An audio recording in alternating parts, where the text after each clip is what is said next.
okay. Yeah, a lot of things didn't make any sense. Oh, funny. So let's talk about what started coming together for you with reading Tony Rodriguez's book, because that book blew my mind. And I promise I'm not getting a commission by talking about his book, but I talk about it a lot. And because it just blew my mind. And it's like, oh my gosh, now I understand all these things, all these memories, experiences, and that I've been having for all these years, ever since my head injury, my NDE, where things just started coming to the surface for me and blowing me wide open, and still happening. So his book put a lot of things into perspective for me, where I was able to connect a lot of things. So you said that it was able to do a little bit with of that with you, right? Yeah, reading it, there's a familiar feel to the story, you know? It's Hmm. like maybe it doesn't immediately spark something, but there's a familiarity to it. You're like, oh, I know this story. Like, I know how Yeah, this works. yeah. One of the biggest things for me, though, and I mentioned it earlier when we were kind of chatting in the messenger, Hmm. was I had questions about this whole like secret space program thing. I was like, how do I even like this is so out there. Like, how do I even believe this? So like, what do I even think about this? I don't even know. Like, was I really part of that? And then I went to the Rasani Fair, Hmm. and that like somebody that week before I went said, you know, you were in the secret space program, right? I'm like, okay. And then when I went there, three different people came up to me. It's like, do you know you were in the secret space program, right? I'm like, Oh, it's crazy. okay, all right, universe. All right, I'm gonna pay attention. Okay. So, um, so then I started to really like take it seriously to look more into things. And one of the things that came up that didn't make any sense was somebody else who was also a gifted psychic, friend of mine. We were looking at some things, and she was one of the things people that said, did you know you were in the secret space program?" I'm like, I don't know. I don't know. Maybe. I don't know. Yeah. And she's like, you have clones out there. Do you feel that? And I tuned in. I'm like, that feels true. I do feel Hmm. something of me out there, like another me out there. That's weird. And Hmm. I didn't know. I'm like, what does that even mean? She's like, I have no idea. I'm like, why would they even do that? Like I don't even know what to make of that. Yeah. And so I didn't know what to do with it. I didn't know what to think of it. I just kind of like big question mark. But reading the book, and that's pretty much how he says this whole program thing happens, is they take your consciousness at a point, you go through this period of years where it's implanted into another body, which is a clone of yours. And it Yeah. felt like I had two clones. And I didn't even think about it, but like I was told by somebody else that you've been through it twice. And so Okay. there's two clones, been through it twice, and I'm reading the book and I'm like, that makes sense now. Okay, that's why I would have all right. Yeah. So that was the biggest like thing bringing the puzzle piece together. And Hmm. then uh the other aspect of like how they're used and like literally used. The clones Oh, or well, the the people being used, like you're oh, an right. object, you They know? are used. Yeah. We are used. Yeah. Yeah, we're just objects. We're fodder. We're just Right. anything they need us to be without even like we're Right. slaves. Hmm. And that too like brought another element uh that made some sense of things. So it was the last I think it was 3 years ago now. I had this another hyper real dream that was one of those probably a bleed through Sure. from this other me. And I was in this big like half circle, maybe it was a big circle. But anyway, the group of us were in a half circle. We were all up in the air, and had these anti-grav suits on. And there was an instructor in front of the circle, typical of like military training kind of things. And we're like, I remember being really super excited. I'm like, this is fucking awesome. So I'm up in the air and I'm moving back and forth. I'm like, this is really cool. And and I remember the suits. They like I remember the suits in the dream, but I looked more into it later on in hypnosis, and this was more just recently. In the though what I was in the experience though with the dream, like after we got done with that, I got sent down the hall to the medical office, and I'm looking at uh the nurse there in the medical office, and I look at her, I'm like, she had a little bit larger eyes. I'm like, you're not fully human, are you? And then she looks at me, smirks. I was like, oh, okay. And I started flirting with Heartbreaking. her a little bit and just like, yeah, just laughing. And Right. then I woke up and I was like, well, that was a weird dream, you know? And so why did I have that? Like it was so, I don't know. It was a very like emotionally charged moment. And one of the things in the book too is he remember like what he said is he remembers the events because some of the moments were so emotionally charged. Hmm. That's why the memories stayed. I'm like, oh, that makes sense. You know, and That. if you're treated like this whole slave life and then you have these moments popping through, like it makes sense. Right. So then I went back in regression and I went through that whole scene again. What I noticed is these suits had some sort of electromagnetic attraction and repulsion thing on the front and back, and that's how we would move up and down in the ship. And then, but that was to be used later on, and we got sent on this mission. And I was on the top of this ship, and we were there was a group of us. There was like six of us, and we were looking down at this base that was attached to an asteroid, and it was really large. And for some reason, we couldn't get close to it. And so they had us have these suits on, and we repelled, pushed off the ship, and we were attracting ourselves to the side of that space base. And then Oh, we'd get to the okay. top, and we had this other machine that we would make a big circle in to cut a hole. And it was like we had to get in there really fast because it was some sort of nanotechnology that it would shrink up and close really fast on its own. So we had to open it and get in before it would cut us. And then we couldn't get, and the feeling I got in hypnosis was we couldn't get the ship close enough because it would trigger some auto defense system.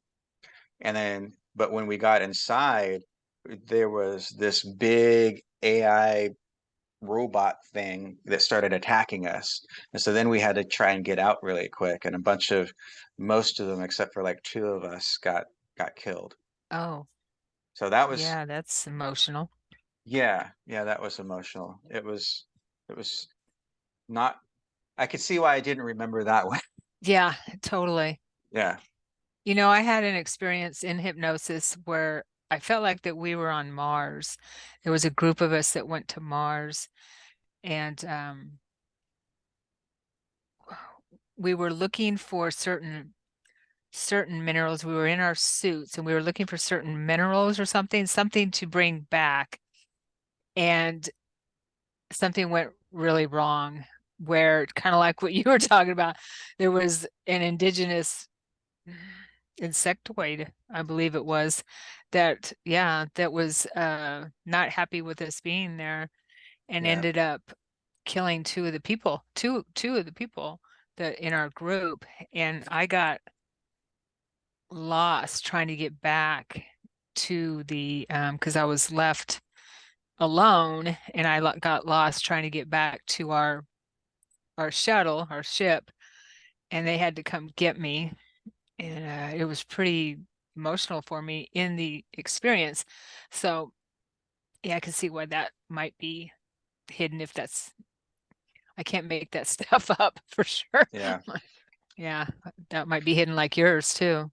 yeah. Well, even looking at it after the hypnosis was done and I was all out of it, I'm like, that sounds kind of like a movie. I know, right? I was Well, like, mm, I wonder if movies, you got to think movies come from something. And, I mean, Star Trek is based on, well, you probably know that Gene Roddenberry got the ideas for Star Trek from a channeling, right? yeah. Yeah. And then, well, and then Council of Nine, I think. Star Wars too. Yeah. I So mean, the ship designs on Star Wars came from somebody else who was designing ships for the Navy. You know, okay, that was released from David Wilcock, and he had him interviewed. He died. I forget his name. okay. He died recently, but Did he he? came out and disclosed everything he was doing for the Navy. Oh yeah, one of his insiders.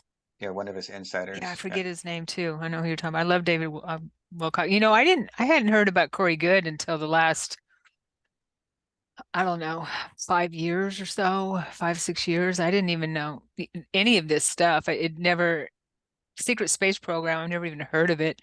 I Yeah, just thought all those memories I was having was something different, but I realized that I was going through a program as I dive deeper and deeper with a family member, with family members too, that were, around my age. And Tony shares a lot of stuff in his book that's pretty disturbing about what they do to children, hmm, and which makes sense with what I was remembering. Yeah. yeah. So, and the clones, 20 years ago, I remember the ET is telling me that I have clones, the gray beans, that I have clones. And what blew my mind is when Tony Rodriguez talked about he remembered them taking his consciousness out of the tear duct of his eye Hmm. and placing it in the clone when the body was unrepairable, and placing it in the tear duct of his eye. And I remember looking in my eyes in this life thinking, is this me? Is this the real me? Who am I? I don't even know why I was looking at myself like that. Am I the clone? Who is this? Who is this? You, And that you to this day, that I have so many problems with my left eye in that area along the sinus and tear duct area. Yeah. you know something weird? I still don't know what to make of this part. I haven't had it happen since, but for a while, I had to invoke something and I felt it pop out at one point. But Mm, for a while, it was around the time I was still living in this apartment that I'm in now. So it had to been like, yeah, probably like 3 years ago. But I was getting this weird movement around my eye. It felt like something was in my eye and it would yeah. just weirdly itch. Yeah. One time I was laying in my bed and I felt something come out of my eye and then go back in. And it was like, and it's weird because it reminds me of a certain dream I had when I was a teenager, where I was in the military and there was this man-made plague, and there was these weird worms that would float through the sky, but they were thinner than hair. They're kind of translucent, so they would fly, but then they would go into bodies and they would multiply in the bodies, and you could see underneath the skin move, and it would just destroy the person from the inside. Like they look like soulless bodies, basically. And I was in the military walking through these camps of people like that. Oh, Uh, and then later on, I came across this information about Morgellons. I was like, oh, that's weird. Then I had Morgellons. Morgellons is this weird condition that people get where they have fibrous things moving Oh, through the body. okay. Yeah, I've So heard of that. I didn't know what it was called. Okay.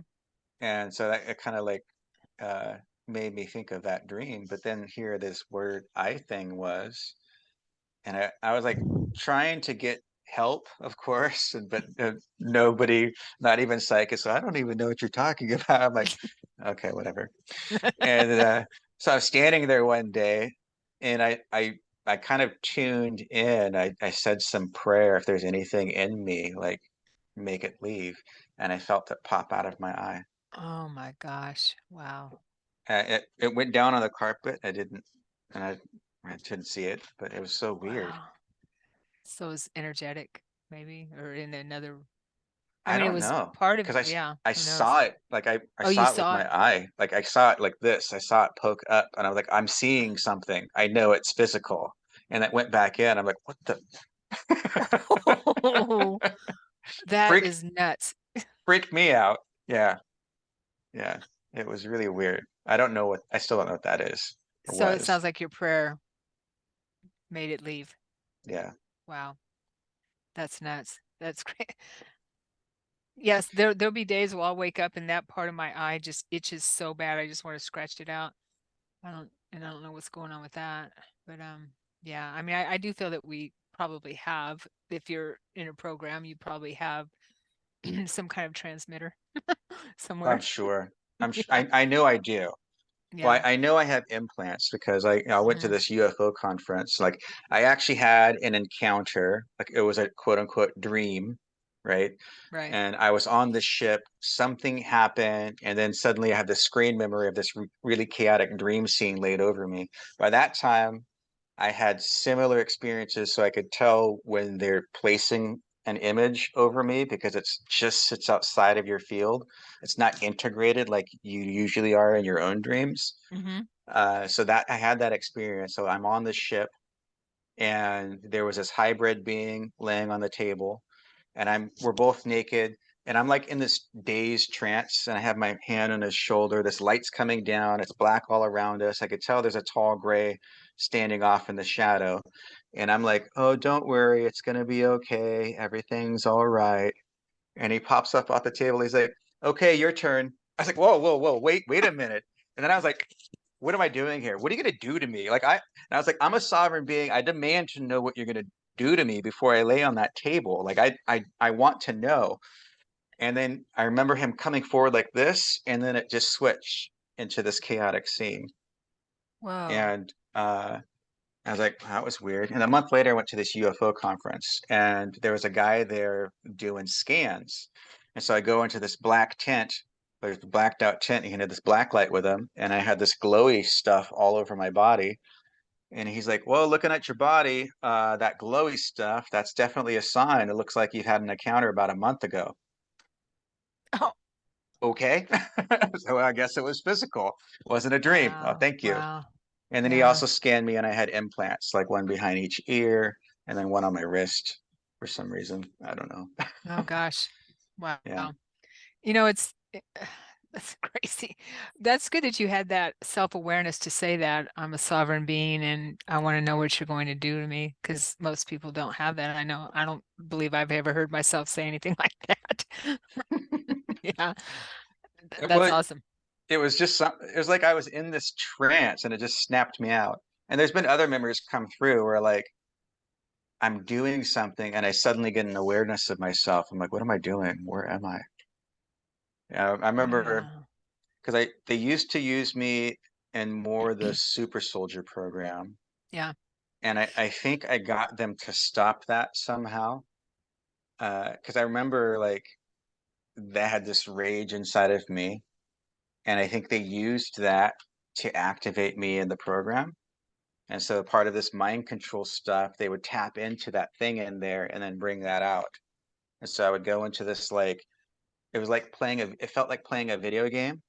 Like it Mm. wasn't real. So I'm just going through this video game. It's a Hmm. dream, but you're actually doing it. And that's why they use scopolamine and LSD or they shoot you up with. Right. And so you do awful things, not realizing what you're doing. But then there's like this aspect of me that was kind of aware. And so I remember like needing to get rid of this and like I don't want to hurt anybody. And I even had another ET encounter later on that was so strange because it was like something pops out of your mouth but not realizing it. So it was I was in another IS ceremony and there was a portal that opened up in front of me and this ET popped out of this portal and I was in this like hyper love state. I was like, ah, everything is beautiful. And he's like looking at me and he's like starts communicating. He's like, we're coming for you. It's sooner than you think. You don't have to do anything. You must prepare your mind. And I was like, okay, but I'm not going to hurt anybody. And afterwards, I thought about that. I'm like, why would I say that? And I remember when I said that to the being, he looked at me like this and he started looking into me. Like he was confused why I said it. And then he started looking into me. Oh, wow. So it was very odd. What kind of But ET being? What did he look like? I, kind of hard to just. I've seen somebody else sculpt it once. They have this naturally looking grumpy face with a longer neck. Okay. They look like they're wrinkly and it looks like they're grumpy, but Mm, that's just the way they look because they're, I felt a lot of love from it. It was so kind of similar to a gray, the black eyes and whatnot, but not as huge head, a little taller, wrinkles. okay. Yeah.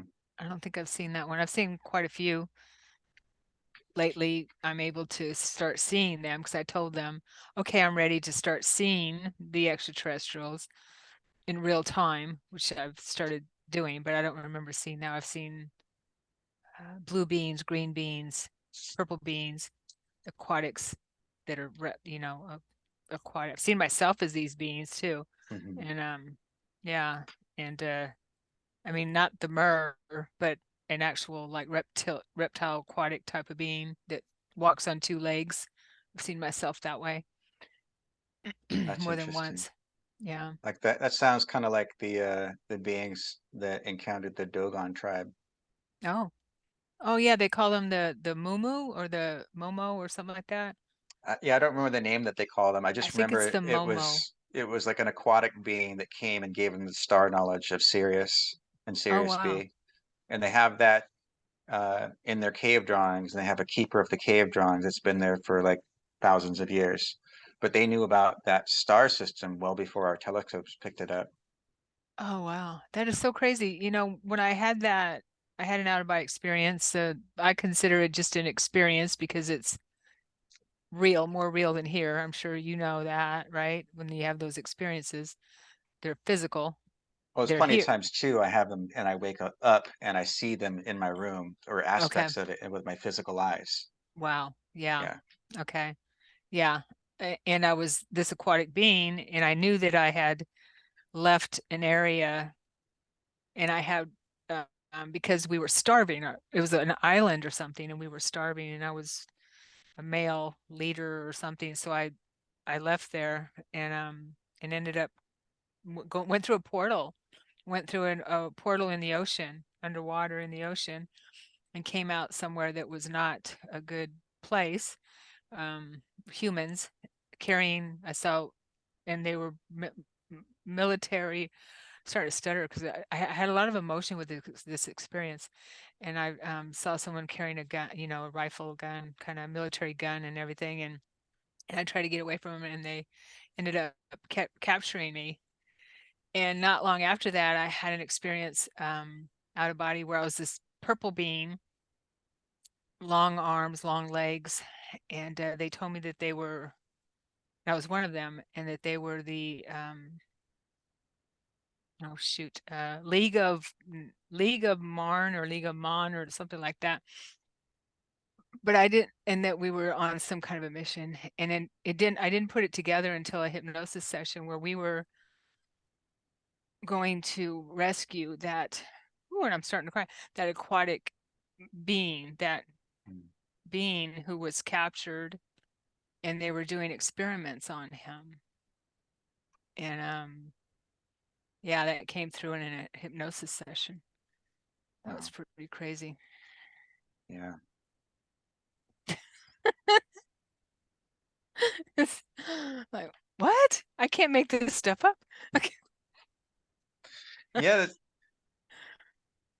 it's interesting the way things unfold. And Yeah, if I didn't have it unfold the way it did, like I don't think I would have put the pieces together the same way or had the same realizations or accepted it as something that happened, you know? right. It's like when I was young, like I didn't remember all of the experience. I knew I had a few weird experiences, a Hmm. lot of weird experiences, but I didn't really like, think too much about them. And I would draw these weird beings a lot. Mm. I would draw the grays a lot, and then there was these other weird beings that were ET tall. They had this long robe cloak thing on with these high collars, and High like, collar. Yeah. and I was drawing them, not really thinking too much of it, and like I thought I was just making it up. And then I got like this past life regression, and they took me to lots of interesting things, but other ETs and different bodies and whatnot. But they took me to this in-between life stage, and it was so real. It was so real. But the beginning part was like that line, that field with this white light and this rainbow light coming up. And I was like, oh, this is so cliche. It's just like the movies. This is so cliche. This is just, yeah, okay, here we are. There's going to be a bunch of people coming forward, I guess. And they start coming forward and they're like the same beings that I was drawing with the high collar. I'm like, oh, that's weird. They come forward and they surrounded me and they said, welcome, we've been waiting for you. Oh, I just started bawling. oh I could yeah. feel their love for me. Like I was sitting in the chair, but I was also standing there. And when they all put their arms around me, I could physically feel it sitting in the chair. Wow. I Uh, love that. That's it awesome. was amazing. Yeah. I was met by a female with the high collar and the bald head, big bald head. Hmm. And she, one morning I'm waking up and I hear my name, Sharon, Sharon. And in my mind's eye, and I'm wide awake, I see this female with the high collar and very human looking, except she has a bigger bald head. But she looks like me, except for the big bald head. And she's got Hmm. this beautiful, gorgeous, she's gorgeous. And she has this beautiful aura around her. I can see, and it's a pastel. And she has gold and white robe on, that those cloaks and the high collar. And she says, I want to show you something. And she shows me a TV with the screen off, like a big screen TV. I'm like, okay, all right. And I didn't know what it meant, but I brought myself back. But I got afterwards in meditation. And of course, and I know this that the TV's programming us, you know, big time. And I mean, even more than we even know, Oh right? yeah, Yeah, yeah. even more than what we see consciously. And I wonder how much too it affects us more because we're gifted. Yeah. Because like the first psychic experience that I remember was I think I was before preschool even, but I had fell asleep on my mom's lap and I had this nightmare where this woman was in this tub and then she gets up and there's all this goo over her and she looks at me and she just starts screaming and I start screaming. I was scared and I woke up. My mom shuts off the TV and she's like, "Oh, it's okay." She's calming me down and it stuck out in my mind. But I, years later, I think I was like 30, I was looking through something on the internet and I saw that it was a movie. Oh, It was the same movie she was watching, and I had oh, dreamt myself into the movie because I fell asleep on her lap when she was watching it. oh my gosh. Yeah. Yeah. And that's, if the only time I watch TV is maybe at night before I go to bed, which is probably the dumbest thing when to watch it, but I try to watch up, you know, like I'm watching The Chosen again for the second time, the series, because I love that series so much. It's just amazing. And so but if I watch something that's not, like Star Trek or Star Wars or anything like that, or it enters my dreams. Yeah. Yeah. Or anything. Definitely can. So I'm careful about what I watch. Yeah. Yeah. If at I all. If at all. I don't like horror movies, Oh God, oddly. no. Yeah. Like I was never really after that. That was the first one, but like eventually, I was never really bothered by them. But I would never really get anything out of it either. It's like why? Like that's just ugh. Why? Yeah. Like especially the gore stuff. I'm like, Mm-hmm. Yeah, it's too much. Too much. yeah, But that's uh, those cloaked beings. Um, yeah, I saw, I don't know if it was her or another one I saw again after that from behind, and I was on a ship and she or he was in a room, huge, huge room, and turned around and I said, "Oh, it's you." And as soon as I said that, boom, I'm back in my body. And and then I saw that same room and that same cloak that this being was wearing, drawn Mm. by Elena Denon, who I follow once in a while and read her books, where she has real-time contact with the Federation and beings. And she said that and she was just visited by Inky right before I had that experience. And he looked like who I saw on the ship, and the room looked almost exactly the same. I'd So, be curious to reach out to that person and see if they could tune in to their peeps and see if like what I saw was any connection. Or was yeah. it like just something that maybe it was a military thing and they were just that was their cover story. If they You find mean you, the say, cloaked, the beings that you saw? well, Who? the shadow being in Iraq. Oh, oh, the I'm a junior Federation. officer in the Galactic Federation. Yeah, so like, was it a military person? And they said, if he sees you, just say this. Well, I know, right? You just don't know. Yeah. Well, let me tell you this about the Federation, okay? One day in meditation, this was a couple years ago now, I guess, yeah, a year and a half or so. I asked and I never heard of Elena Denon. I never heard of the Secret Space Program a couple years ago. I'm gonna say about 2 years ago. And I'm sitting in meditation. I ask my star peeps to let me know what star beings I'm working with now. And I get deep enough to where it just as clear as day in my meditation, I see a male in uniform, in a blue uniform with the pellets. What do you call this on this? Um, The shoulders, epaulets, or no, man, I okay. was I was the Marine Corps and I forget what that is. All right. It does start with a P. What is that? It's like Anyway, I thought, I know what oh you're yeah, talking about. anyway, but yeah, those things. And they were brown. And Hmm. the blue uniform was blue, and he had insignia here that had gold in it and it had a swirl, and it was kind of like that, but it had a Oh, swirl. Okay. This is the Ashtar Command insignia. And so and he has a red like a helmet, like a headpiece on. Okay, and it's red. And he's an older gentleman, and he has his hands on a table or a console, and he's just sitting there looking at me. And he's kind of, I mean, I don't feel threatened by him. I feel like, okay, well, okay, that must be who I'm working with. But he's military. I could tell from his uniform. I'm going to say a month later, I hear about Elena Denon. She comes into my feed somehow, and she's an artist, and she has these experiences with the Galactic Federation.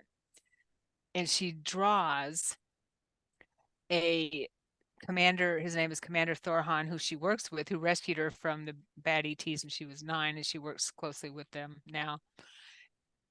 She draws him and the uniform. He's not the same person, but the uniform that he's wearing looks exactly like that man that appeared in my meditation, just as clear as day. wow.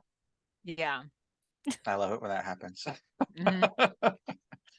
Yeah, Yeah. yeah. Yeah, if we So I didn't get get a those lot of markers, confirmations.